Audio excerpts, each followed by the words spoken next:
Estudo do livro de Apocalipse. Eu havia parado o último áudio no capítulo 9, no verso 12. E aí nós vamos começar o 13. Então já havia passado já um ai, e aí depois desse ai ainda vinha dois ais que a águia tinha pronunciado. Então nós vimos que foi aberto o poço do abismo, e aí subiram gafanhotos da fumaça que saiu, vieram gafanhotos sobre a terra, e eles foi-lhes dado poder, e foi-lhes permitido que por 5 meses atormentassem os homens que não tinham o selo de Deus nas suas testas. Agora nós vamos partir para a 6ª trombeta. Então essa foi a 5ª, e agora o 6º anjo vai tocar a sua trombeta. Agora, interessante que foi permitido por 5 meses só. Então esses demônios eles foram soltos, mas eles foram soltos já com prazo, como a gente diz, com prazo de validade. Eles foram dados a eles 5 meses. Então, a princípio terminou esses 5 meses aqui, eles não tiveram mais a permissão dada por Deus, porque Deus permitiu que somente por 5 meses eles viessem atormentar os homens, e não podiam matar ninguém, somente atormentar, e não podiam também fazer dano à erva, nem à verdura alguma. Então, passado esses 5 meses, terminou o período que Deus havia concedido a eles, e eles já não têm mais essa liberdade. Agora, o que acontece aqui, a Bíblia não diz, mas possivelmente terminou o prazo, e esses demônios, eles têm que, no meu ver, Deus deve ter determinado o seu retorno ao abismo, porque se eles ficassem soltos, eles iam seguir atormentando, mas Deus só permitiu por 5 meses. Passado esse tempo, a princípio, no meu entendimento, acabou o prazo deles agirem. E aí nós vamos ver o 6º anjo tocando a sua trombeta. Versículo 13, no capítulo 9. E tocou o 6º anjo a sua trombeta, e ouvi uma voz que vinha das 4 pontas do altar de ouro que estava diante de Deus, ao qual dizia o 6º anjo, que tinha a trombeta: solta os 4 anjos que estão presos junto ao grande rio Eufrates. E foram soltos os 4 anjos que estavam preparados para a hora, e dia, e mês, e ano, a fim de matarem a 1/3 parte dos homens. E o número dos exércitos dos cavaleiros era de 200 milhões, e ouvi o número deles. Então nós temos aqui esse anjo tocando a sua 6ª trombeta, e ele recebe uma ordem que vem das 4 pontas do altar de ouro que estava diante de Deus, e essa voz que ele ouve, essa ordem, é que esse 6º anjo que tinha essa trombeta, que ele soltasse os 4 anjos que estão presos junto ao grande rio Eufrates. E aí eles explicam, João ele está escrevendo que esses anjos, eles foram soltos, e eles estavam preparados para essa hora exata. Então, nesse período de tribulação, da grande tribulação, nesses 7 anos vai ter um momento que é a hora, que é o momento exato que esses anjos devem ser soltos. E são 4 anjos que estão... Esses anjos, tu vai ver, eles não se encontram no abismo, eles estão presos junto ao grande rio Eufrates. E eles foram soltos, e eles estão preparados para essa hora, para o dia, para o mês e para o ano. Então é aquela data, o horário certo. E aí existe... Para que eles estão preparados? Esses demônios, esses anjos, esses demônios vão ser soltos, esses anjos terríveis, e eles vão matar a terça parte dos homens. Então, tu imagina a situação que nós temos. Deus, na quinta trombeta, o Senhor nosso Deus e o nosso amado Senhor Jesus Cristo, eles permitem que os homens sejam atacados, que os homens sejam atormentados, de tal maneira que entrem num desespero total. É um desespero na humanidade toda, nesse momento, que eles buscam a morte. E eles, de tanto tormento desses demônios, eles vão desejar morrer e não vão conseguir. Agora, é interessante, lendo esse versículo 6 aqui, é uma coisa bastante interessante, inerente à nossa obstinação. Por quê? Naqueles dias, nesses 5 meses, os homens buscarão a morte e desejarão morrer. Então, o que eu analiso aqui, o que eu vejo, é a dureza do nosso coração. Eles estão atormentados, estão se vendo abaixo do mau tempo, mas não existe nenhum momento assim, e buscaram o Senhor, e se voltaram para o Senhor e desejaram a presença de Deus. Mesmo assim, o homem ele segue, ele é obstinado nessa sua autoindependência, dessa rebelião que ele está. E aí, no meu entendimento, é porque que ele está hermanado nesse reino do anticristo.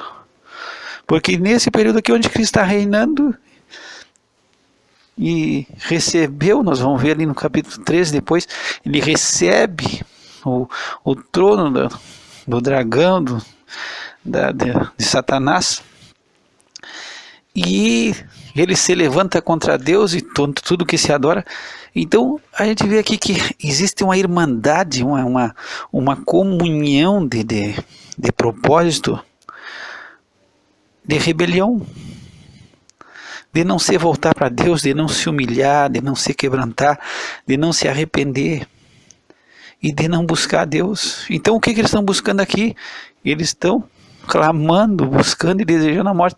Então, ao invés desse tormento que está acontecendo, eles se voltarem para o nosso Senhor, que é misericordioso e que está tendo grande misericórdia deles, eles não se voltaram. Eles seguem buscando a morte e desejando morrer.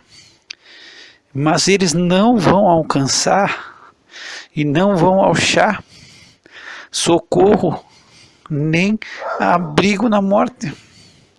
E agora, esses anjos aqui, eles não tiveram a autorização para matar ninguém.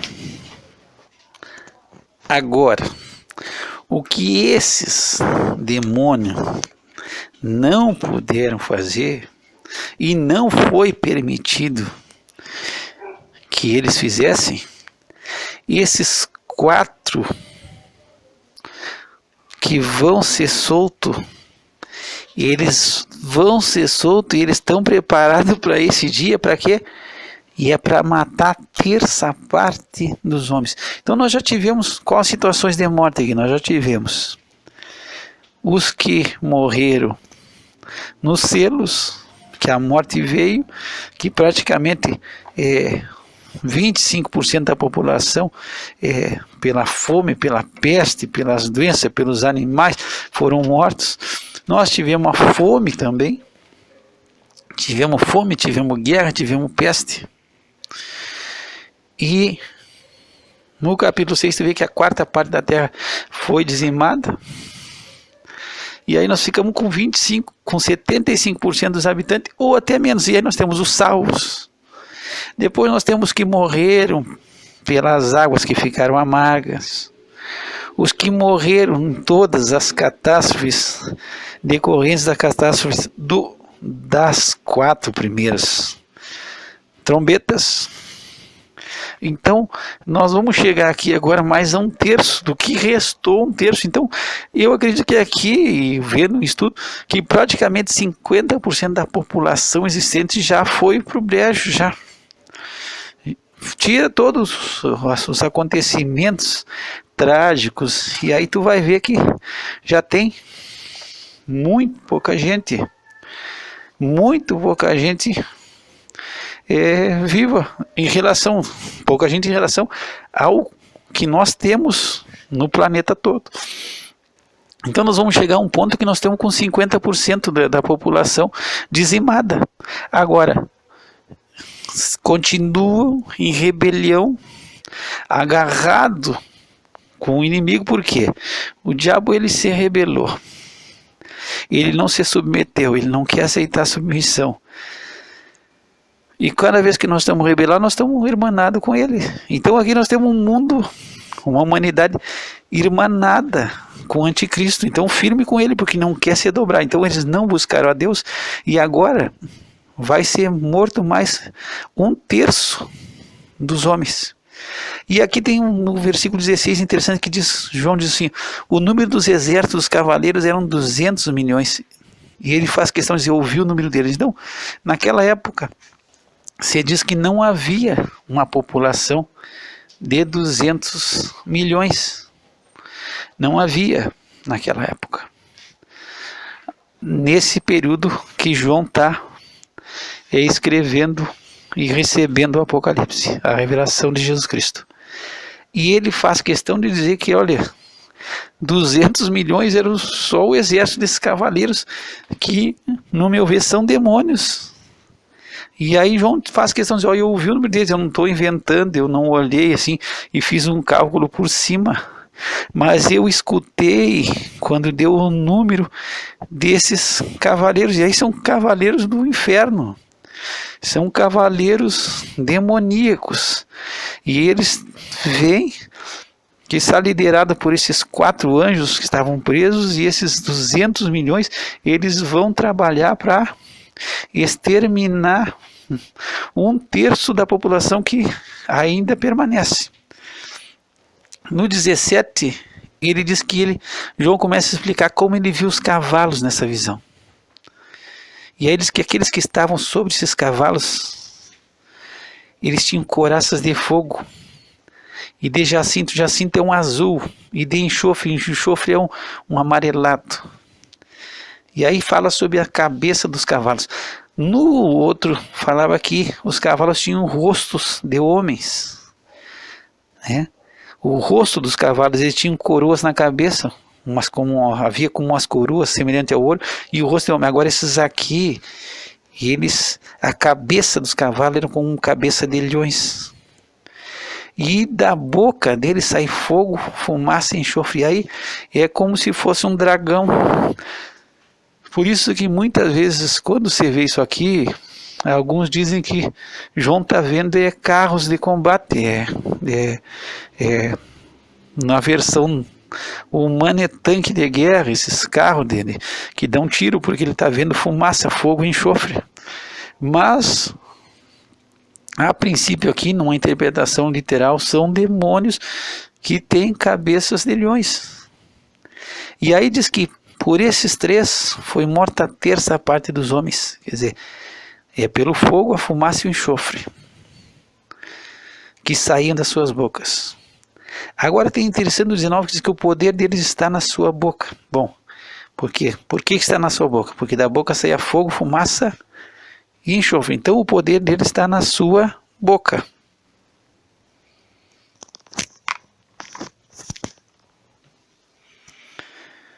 Então o poder deles está na boca. E da boca vai saindo esse fogo, essa fumaça, como fosse um dragão, cuspindo fogo, e vem fumaça e vai enxofre, vai ser morta a terça parte. E também eles têm poder na cauda. Então, tu imagina o terror de um demônio desses. Um demônio que tem a boca parece um dragão. Ele lança fogo, enxofre e fumaça. E na cauda, a cauda dele é semelhante à serpente. Então ele tem cabeças. Então ele tem uma cauda, uma cola, que é como se fosse uma cobra, uma serpente, tem cabeça e com elas danificam. Então existe essa ideia que pode ser instrumentos de guerra e que Deus esteja usando, que o homem cria uma máquina de guerra, como esses tanques de guerra, esses carros de combate blindado, e que dão tiro, e que lançam fumaça, existe essa interpretação tanto nos primeiros demônios que saem do abismo, como para esses 200 milhões aqui, poderia ser um exército. Porque fala sobre couraça tem couraça de fogo, né? Jacinto e enxofre. Agora, literalmente são demônios, e são uns demônios, se for imaginar como são seres terríveis. E eles têm caudas, e as caudas são uma cola como se fosse uma cobra com a cabeça. Então, imagina só assim, um ser que botando fogo pela boca, uma cola danificando, tem uma cabeça na cola, e é como se fosse uma serpente mordendo, atacando.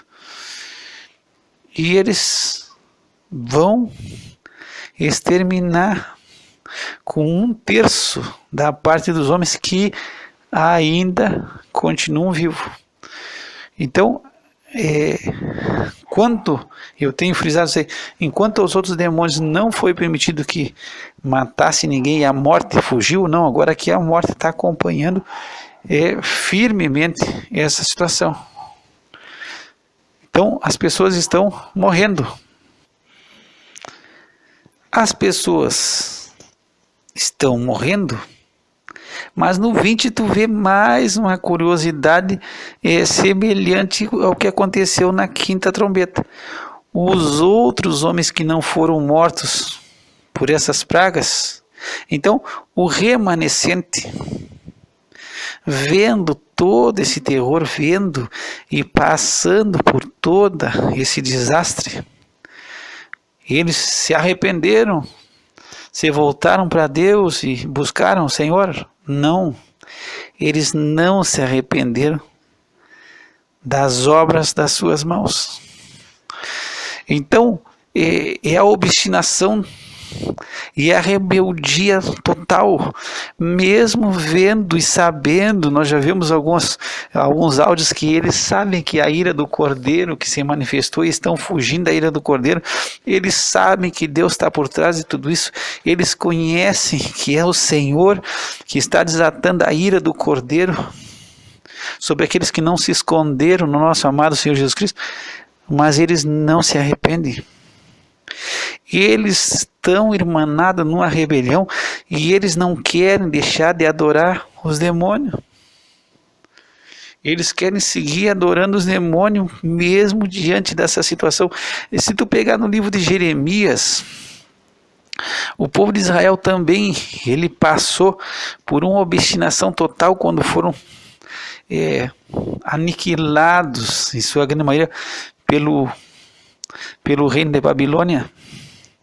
E eles faziam uma coisa interessante, eles adoravam outros deuses, e tem uma parte no livro de Jeremias em que eles faziam uma adoração à rainha dos céus.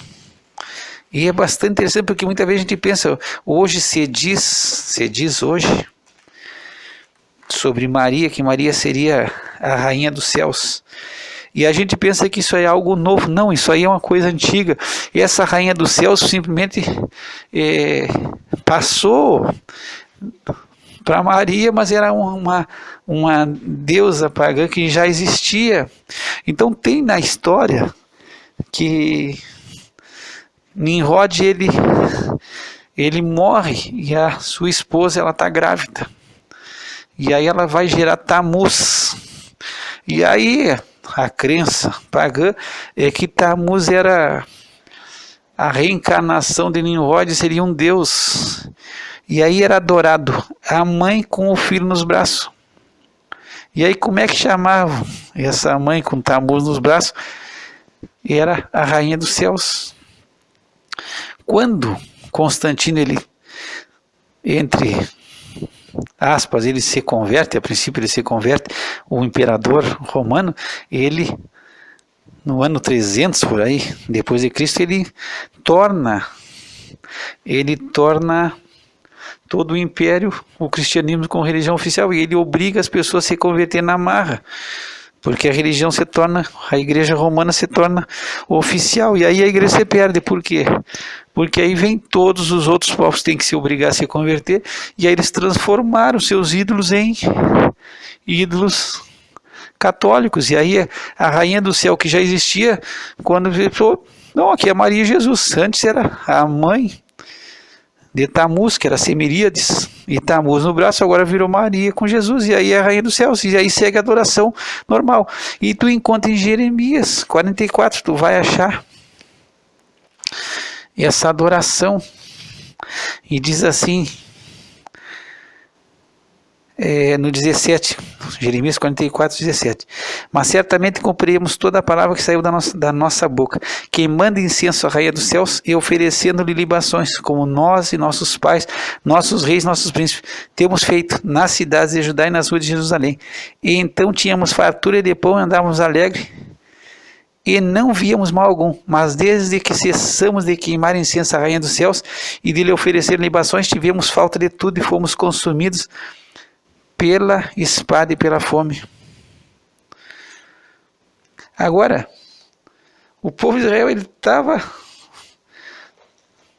totalmente entregue nas mãos do inimigo, passando, sendo dizimado, mas eles não se voltavam para Deus, eles queriam seguir fazendo culto à rainha dos céus. Então é uma obstinação e a revolta do homem, o problema do homem é Deus, ele não se dobra. Então aqui é a mesma situação, eles não se arrependem e eles não querem deixar de adorar os demônios. E ídolos de ouro, de prata, de bronze, de pedra e de madeira. E aí João faz questão de dizer que esses ídolos que eles adoram, eles não podem ver, nem ouvir, nem andar. Mas eu gosto de frisar isso aí, é que esses ídolos que nós inventamos, eles não cobram nada de nós. Tu não precisa ter...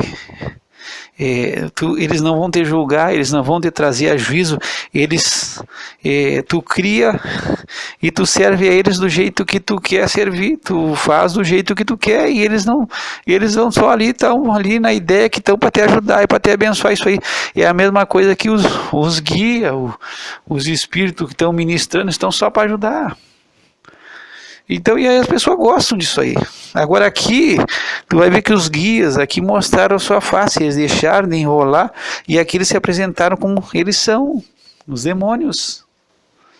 Então, por que a pessoa segue? Porque não existe cobrança nenhuma. E Deus é o Criador, e Ele vai trazer todos os homens a juízo. Se tu pegar no livro, se eu baixar aqui rápido,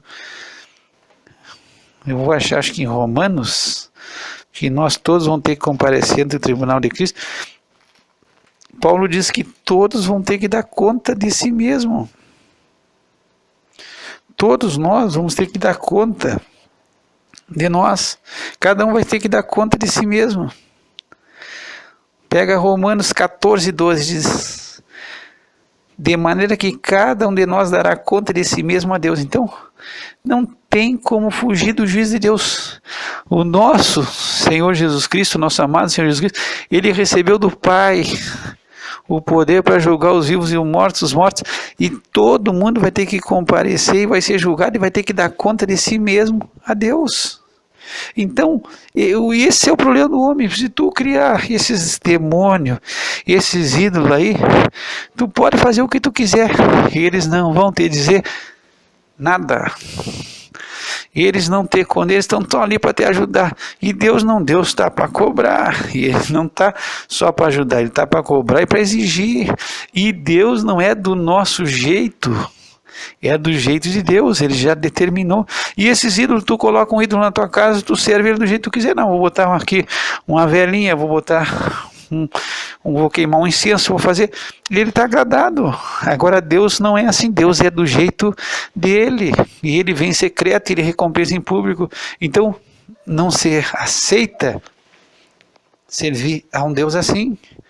E o nosso Deus é fogo consumidor, Ele é Deus que cobra, e é Deus que vê, e Ele esquadrinha, e não tem como tu enganar Ele. Tu pode enganar os demônios até, tu pode enganar qualquer ídolo. Agora Deus, Ele vê o coração, Ele esquadrinha. O nosso amado Senhor Jesus Cristo é olhos de fogo, Ele já vê antes que a palavra esteja na nossa boca, Ele já sabe o que nós vamos falar, e o salmista fala isso aí.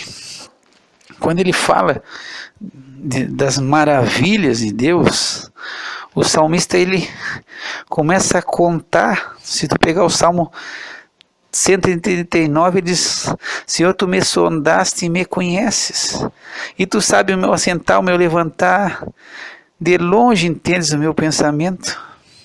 E no 4 diz: não havendo ainda palavra alguma na minha língua, eis que logo, ó Senhor, tudo conheces. Então, a Deus não tem como se enrolar. Qualquer outro, aí a gente enrola, engana e faz se passar por bom e está melhorando. Mas a Deus, antes de uma palavra estar na nossa boca, Deus já sabia o que nós vamos falar. Então, nós vemos aqui, não há arrependimento. Não é legal servir a Deus. Por quê? Porque Deus é um Deus que cobra, é um Deus que exige.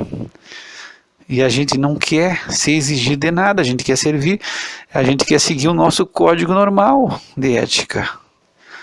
Que a gente faz os nossos padrões. E Deus, Ele tem o seu padrão e Ele não entra em esquema de ninguém. Nós temos que entrar no esquema de Deus. Não adianta tu tentar enrolar.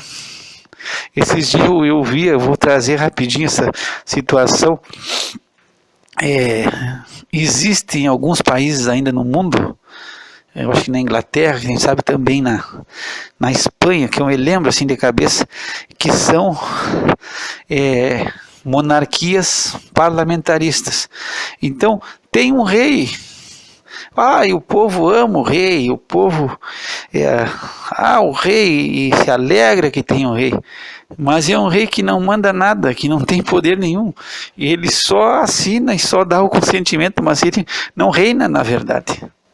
Quem reina é o parlamento, é o primeiro-ministro que dá as ordens, é o povo que escolhe, que bota ali, que manda, é o parlamento que faz as leis, o rei é só embuste, é só para ficar ali de bonito. E o povo, não, nós temos o rei, servimos o rei, mas esse rei é um fantoche, ele não faz nada, ele não tem poder real nenhum.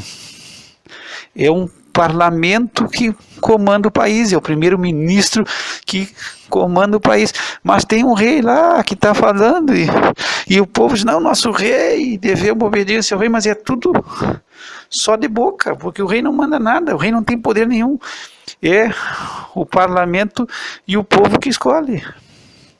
Eu vejo assim, não sei, pode ser que eu não sou tão entendido em política, pode ser que eu esteja equivocado, mas eles têm um rei, acham lindo ter um rei, mas é só para fantoche.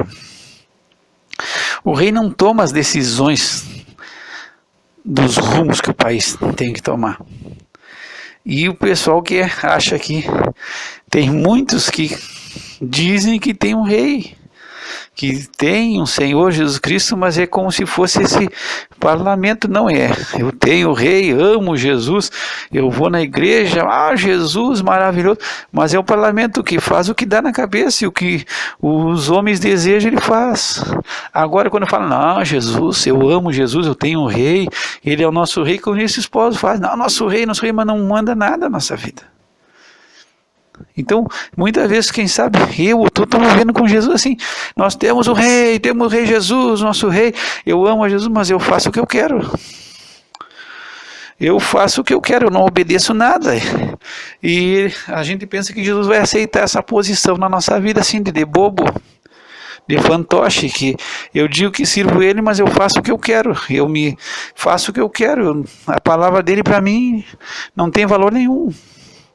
Se ele me diz que eu tenho que perdoar, é a mesma coisa que nada. Se ele diz que eu tenho que amar, é a mesma coisa que nada.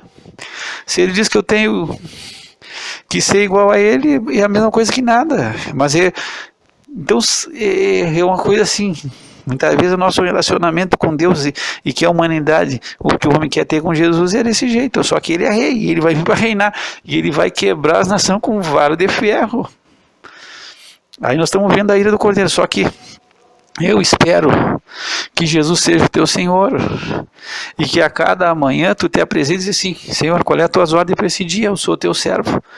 Mas muitas vezes nós nos apresentamos amanhã para dar as ordens para Jesus. Jesus vai aqui, Jesus vai ali, e Jesus abençoa esse, Jesus faz isso, Jesus faz outro. Mas a gente não se coloca como servo. Ele é Deus, ele é rei, ele vai reinar. E eu gosto, quando nós falamos lá daquela passagem de Lucas, eu não me falo, foi num áudio que eu falei, não me lembro se é Lucas 19 ou 17, mas vamos pegar aqui e vamos relembrar. É Lucas 19, quando o Senhor ele vai tomar um reino e os embaixadores não querem que ele reine sobre eles. Só que ele vai reinar. Só que eles, agora traz aqueles que não quiserem que eu reinasse sobre eles e vão matem eles na minha presença. Então, muitos não querem que Jesus reine. E aqui o homem não quer que Jesus reine, ele prefere o anticristo. E aí Jesus disse, eu vim em nome do Pai, vocês não me aceitaram, mas se outro vier no seu nome, vocês vão aceitar. E aqui o anticristo vem no nome dele e eles recebem e não se largam no anticristo. E diz que não se arrepender, no 21 diz não se arrepender dos seus homicídios. Então aqui é um período tão terrível que está havendo o quê?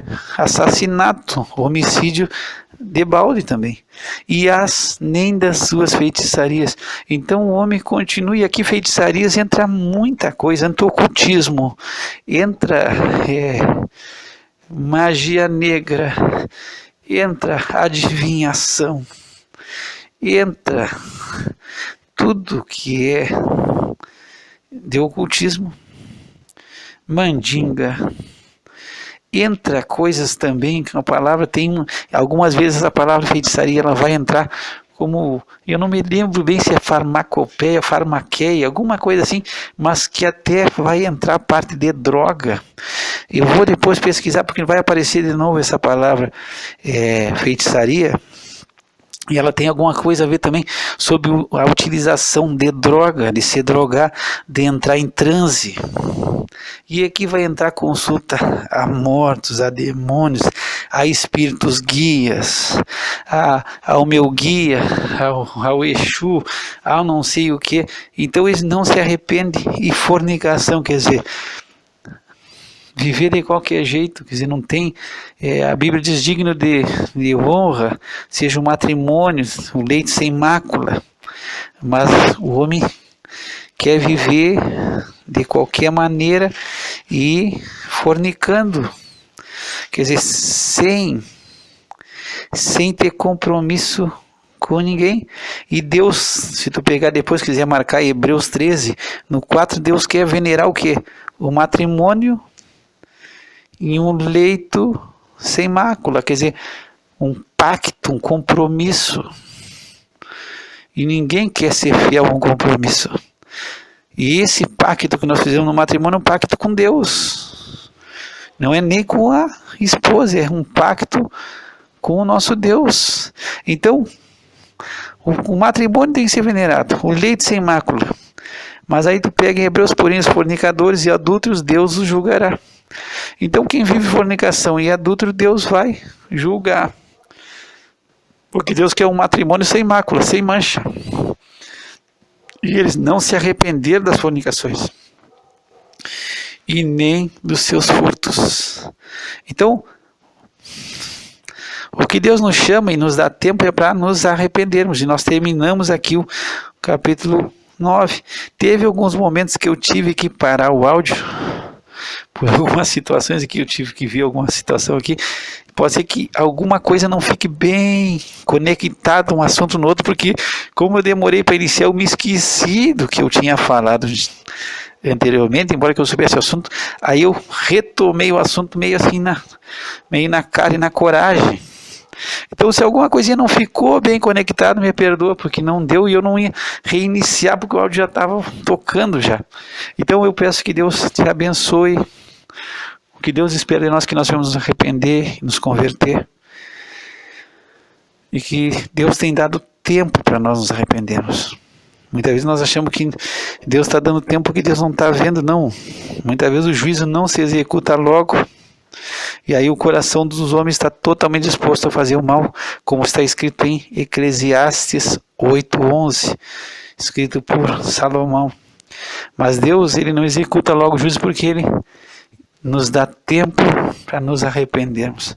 Então hoje tu tem tempo para te arrepender, nós temos tempo ainda para nos arrependermos e nos voltarmos para Deus. Hoje é tempo e hoje é dia de salvação. Hoje é dia de nós reconhecemos o nosso amado Senhor Jesus Cristo como Rei na nossa vida e reinando verdadeiramente a sua palavra, sendo obedecida e cumprida.